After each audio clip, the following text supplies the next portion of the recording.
நமது தினமடை செய்திகள்.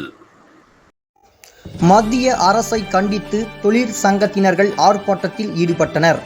பல்வேறு கோரிக்கைகளை வலியுறுத்தியும் அரியலூர் பழைய நகராட்சி அலுவலகம் முன்பு அனைத்து தொழில் சங்கத்தினர்கள் கூட்டமைப்பினர்கள் வியாழக்கிழமை மாலை ஆர்ப்பாட்டத்தில் ஈடுபட்டனர்.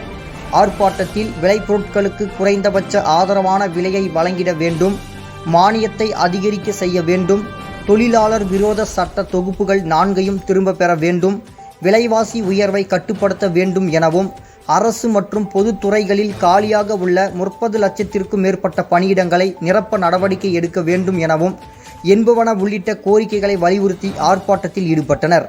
ஆர்ப்பாட்டத்திற்கு ஏஐடியூசி மாவட்ட பொதுச் செயலாளர் தண்டபாணி, தோமுசா மாவட்ட செயலாளர் மகேந்திரன், சிஐடியு மாவட்ட செயலாளர் துரைசாமி, ஐஎன்டியூசி மாவட்ட தலைவர் விஜயகுமார், HMS மாநில செயற்குழு உறுப்பினர் மாமு சிவக்குமார் ஆகியோர் தலைமை வகித்து ஆர்ப்பாட்டத்தில் ஈடுபட்டனர். தினமடை செய்திகளுக்காக அரியலூர் மாவட்டம் செய்தியாளர் பாபு. இதுபோன்று சுவாரஸ்யமான செய்தி தொகுப்பினை தெரிந்து கொள்ள வேண்டுமா? நமது தினமடை யூடியூப் சேனலை சப்ஸ்கிரைப் செய்யுங்கள்.